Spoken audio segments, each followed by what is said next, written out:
Hello friends, എല്ലാവർക്കും സ്വാഗതം പുതിയ വീഡിയോയിലേക്ക്. ഇന്ന് ഞാൻ വന്നിട്ടുള്ളത് വളരെ സിമ്പിളായിട്ട് തയ്യാറാക്കാൻ പറ്റുന്ന നല്ലൊരു ഈവനിങ് സ്നാക്ക് റെസിപ്പി ആയിട്ടാണ്.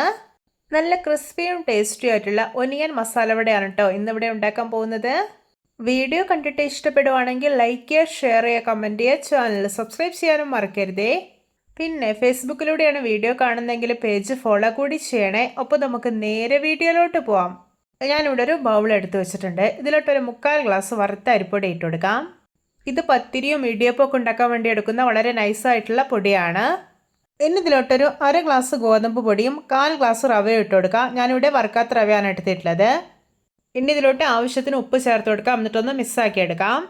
ഇനി ഇതിലോട്ട് ഒരു വലിയ ഉള്ളി അരിഞ്ഞത്, ഒരു കഷ്ണം ഇഞ്ചി അരിഞ്ഞത്, 3 പച്ചമുളക് അരിഞ്ഞത്, 1 ടീസ്പൂൺ കാശ്മീരി മുളക് പൊടി, പിന്നെ കുറച്ച് കറിവേപ്പിലയും മല്ലിയിലയും അരിഞ്ഞത് ഇട്ട് കൊടുക്കാം. എന്നിട്ട് കൈ വെച്ചിട്ട് നന്നായിട്ടൊന്ന് മിക്സ് ചെയ്തെടുക്കാം. ഇനി ഇതിലോട്ട് കുറേശ്ശെയായിട്ട് വെള്ളം ഒഴിച്ചു കൊടുക്കാം. എന്നിട്ട് നല്ല സോഫ്റ്റ് ആയിട്ടൊന്ന് കുഴച്ചെടുക്കാം.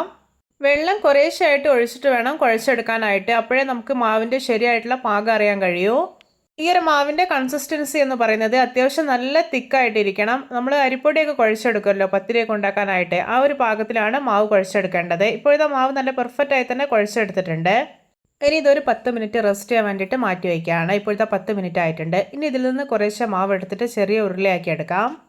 ഇനി ഉള്ളം കയ്യിൽ കുറച്ച് എണ്ണ തടവിയതിന് ശേഷം ഈ ഉരുള കയ്യിൽ വെച്ചിട്ടൊന്ന് പരത്തിയെടുക്കാം. ഒരുപാട് അങ്ങ് കട്ടിയിൽ പരത്തിയെടുക്കരുത്, കുറച്ച് കനം കുറച്ച് വേണം പരത്തിയെടുക്കാനായിട്ട്. ഇനി ഇത് ഓരോന്നും നല്ല തിളച്ച എണ്ണയിലോട്ട് ഇട്ടെടുക്കാം. ഹൈ ഫ്ലെയിമിൽ തന്നെ വെച്ചിട്ട് തിരിച്ചു മറിച്ചിട്ടിട്ട് ഫ്രൈ ചെയ്തെടുത്തോളൂ. പെട്ടെന്ന് തന്നെ ഫ്രൈ ആയിട്ട് കിട്ടും. ഒരു കാര്യം പ്രത്യേകം ശ്രദ്ധിക്കേണ്ടത്, ഓരോ വടയും എണ്ണയിലേക്ക് ഇടുമ്പോൾ അത് പൊങ്ങി വരും. അതിനുശേഷം മാത്രമേ അടുത്ത് ഇട്ട് കൊടുക്കാവുള്ളൂ, അല്ലെങ്കിൽ ഇത് പരസ്പരം ഒട്ടിപ്പിടിക്കാനുള്ള ചാൻസ് ഉണ്ട്. ഇപ്പോൾ ഇതിൻ്റെ ഒരു സൈഡെല്ലാം ഒന്ന് മൊരിഞ്ഞ് വന്നിട്ടുണ്ട്. ഇതെല്ലാം ഒന്ന് തിരിച്ചിട്ട് കൊടുക്കാം. ഇപ്പോൾ കണ്ടോ, 2 സൈഡും നല്ല പെർഫെക്റ്റ് ആയിട്ട് മൊരിഞ്ഞ് നല്ലൊരു ബ്രൗൺ കളറായിട്ടുണ്ട്. അപ്പോൾ ഇത് പാകമായിട്ടുണ്ട്. ഇതിന് എണ്ണയിൽ നിന്ന് കോരി മാറ്റാം.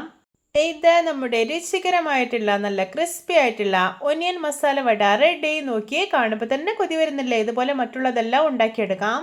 വളരെ കുറഞ്ഞ ഇൻഗ്രീഡിയൻസ് ഉപയോഗിച്ചിട്ട് ഈസി ആയിട്ട് ഉണ്ടാക്കാൻ പറ്റുന്ന രുചികരമായിട്ടുള്ളൊരു സ്നാക്കാണിത്. എല്ലാവരും ഇതുപോലെ ഒന്ന് ഉണ്ടാക്കി നോക്കണേ. ഇപ്പോൾ ഇത് സെക്കൻഡ് ബാച്ചിലുള്ള വടയും അടിപൊളിയായി തന്നെ റെഡി ആക്കിയിട്ടുണ്ട്. ഇതും എണ്ണയിൽ നിന്ന് കോരി മാറ്റാം. നിങ്ങൾക്കിത് കാണുമ്പോൾ തന്നെ മനസ്സിലാവുന്നില്ലേ, ഒട്ടും എണ്ണയൊന്നും കുടിക്കാത്തൊരു പലഹാരമാണിത്. ഇതിൻ്റെ പുറമേയൊക്കെ നല്ല ക്രിസ്പി ആയിരിക്കുന്നതുകൊണ്ട് തന്നെ ചൂട് ചായക്കൊപ്പം കഴിക്കാൻ സൂപ്പർ ടേസ്റ്റിയാണ്. എല്ലാവർക്കും എൻ്റെ variety and tasty onion masala vada recipe ഇഷ്ടപ്പെട്ടെന്ന് വിചാരിക്കുന്നു. ഇഷ്ടപ്പെട്ട സപ്പോർട്ട് ചെയ്യാൻ മറക്കരുതേ. അപ്പോൾ ഇതുപോലെയുള്ള വെറൈറ്റി വീഡിയോകളായി നമുക്ക് വീണ്ടും കണ്ടുമുട്ടാം. Okay, bye bye.